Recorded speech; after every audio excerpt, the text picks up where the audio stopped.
ꯑꯍꯥꯟꯕꯃꯛꯇꯗ ꯄꯨꯝꯅꯃꯛꯄꯨ ꯏꯀꯣꯡ ꯅꯝꯕꯆꯔꯤ ꯑꯗꯣ ꯉꯁꯤꯁꯦ ꯑꯩ ꯏꯁꯥꯃꯛ KNTLꯒꯤ ꯑꯦꯛꯖꯤꯀ꯭ꯌꯨꯇꯤꯚ ꯃꯦꯝꯕꯔ ꯑꯃ ꯑꯣꯏꯅ ꯉꯁꯤꯒꯤ ꯀꯪꯂꯩꯄꯥꯛ ꯅ꯭ꯌꯨꯁ ꯇꯦꯡꯕꯥꯡꯂꯨꯞꯅ ꯂꯤꯁꯥꯡ ꯁꯤꯠꯅ ꯆꯠꯊꯗꯨꯅ ꯂꯥꯛꯂꯕ ꯅꯤꯉꯣꯜ ꯆꯥꯛꯀꯧꯕꯒꯤ ꯊꯧꯔꯝ ꯍꯟꯗꯛꯀ 5ꯔꯛ ꯁꯨꯕꯅꯤ ꯑꯗꯣ ꯍꯥꯏꯔꯤꯕ ꯅꯤꯉꯣꯜ ꯆꯥꯛꯀꯧꯕꯒꯤ ꯊꯧꯔꯝ ꯑꯁꯤꯗ ꯀꯅꯥ ꯂꯩꯖꯗ꯭ꯔꯕ ꯇꯣꯜꯂ ꯇꯥꯔꯕꯤ ꯃꯕꯨꯡ ꯃꯧꯄ꯭ꯋꯥ ꯑꯣꯏꯔꯕ ꯂꯩꯖꯗ꯭ꯔꯕ ꯅꯤꯉꯣꯜꯁꯤꯡꯕꯨ ꯆꯥꯛꯀꯧꯖꯕꯤꯕꯒꯤ ꯊꯧꯔꯝꯅꯤ ꯑꯗꯨꯒ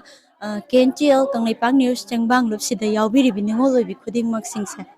ꯃꯕꯨꯡ ꯃꯧꯄ꯭ꯋꯥ ꯑꯣꯏꯕ ꯈꯨꯗꯤꯡꯃꯛꯅ ꯊꯃꯣꯏꯒꯤ ꯑꯣꯏꯕ ꯅꯨꯡꯁꯤꯕꯒ ꯂꯣꯏꯅꯅ ꯉꯝꯖꯕ ꯈꯨꯗꯣꯜ ꯇꯝꯃꯒ ꯆꯥꯛꯀꯧꯖꯕꯒꯤ ꯊꯧꯔꯝꯁꯦ ꯑꯩ ꯏꯁꯥꯃꯛ ꯅꯤꯉꯣꯜ ꯑꯃ ꯑꯣꯏꯅ ꯍꯥꯏꯅꯤꯡꯉꯥꯏ ꯂꯩꯇꯅ ꯊꯃꯣꯏꯁꯤꯗ ꯅꯨꯡꯁꯤꯕ ꯅꯨꯡꯉꯥꯏꯕ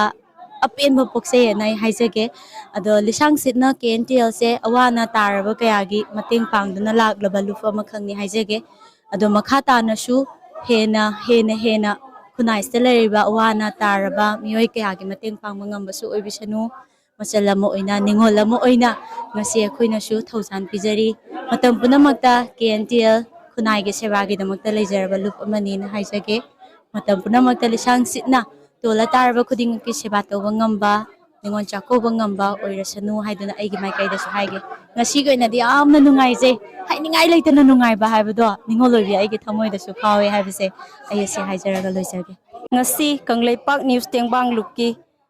ningol chakouba program ama pangthokhpasida asuke matik ningol oibe ekhoina yamna haraujei aduga ngasi yamna amukena nungaibadi ekhoi tongan ba mafam kaya dagi ekhoi ningol chakouba sibu saruk yaba lakpiduna mapung phan bibagi dama amuka suena nungaijei duga aina wafam tang thamjaningbadi ekhoi ngasi je aina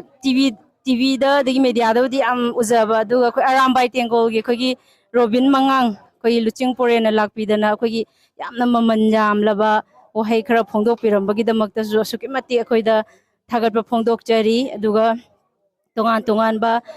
ningol oibi mafam kaya dagi lakpiduna akhoi mya punamakse amatoina punduna harau nungai bagi program pangthok minaba sida suki mati haraujei kana leitraba akhoi mabung mopwa lejadaba chakouba chatpa phangdaba ningol oibi kayabu ngasidi akhoi chakobinaba leiti haibagi awaba nungaitaba punamak loinamak kauthoaga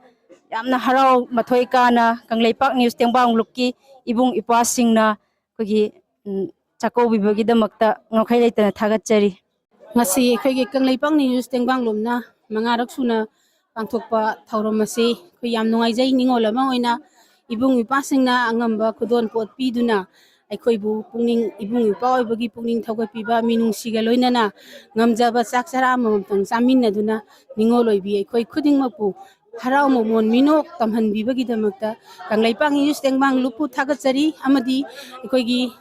press ꯃꯤꯗꯤꯌꯥꯒꯤ ꯂꯥꯛꯄꯤꯔꯤꯕ ꯏꯆꯤꯜ ꯏꯅꯥꯎꯁꯤꯡ ꯃꯇꯝ ꯀꯌꯥꯕꯨ ꯀꯥꯏꯊꯣꯛꯄꯤꯗꯨꯅ ꯑꯩꯈꯣꯏꯒꯤꯗꯃꯛꯇ ꯅꯤꯉꯣꯜꯁꯤꯡꯕꯨ ꯅꯨꯡꯁꯤꯕꯤꯗꯨꯅ ꯑꯩꯈꯣꯏꯒꯤꯗꯃꯛꯇ programme ꯌꯥꯎꯕꯤꯔꯕꯒꯤꯗꯃꯛꯇ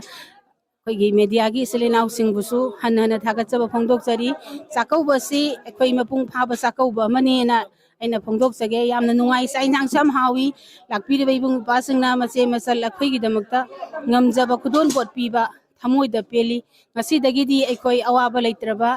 ꯀꯅꯥꯁꯨ ꯂꯩꯇ꯭ꯔꯕ ꯅꯤꯉꯣꯜ ꯑꯣꯏꯗ꯭ꯔꯦ ꯃꯃꯣꯟ ꯅꯣꯛꯄ ꯉꯝꯕ ꯑꯐꯕ ꯌꯥꯏꯐꯕ ꯃꯃꯣꯟ ꯅꯣꯛꯄ ꯉꯝꯕꯤ ꯅꯤꯉꯣꯜ ꯍꯥꯏꯕꯗꯣ ꯉꯁꯤꯗꯒꯤꯗꯤ ꯑꯩꯈꯣꯏ ꯑꯣꯏꯖꯔꯦ ꯍꯥꯏꯕ ꯋꯥꯐꯝ ꯑꯁꯦ ꯊꯝꯖꯔꯒ ꯂꯣꯏꯁꯤꯟꯖꯔꯦ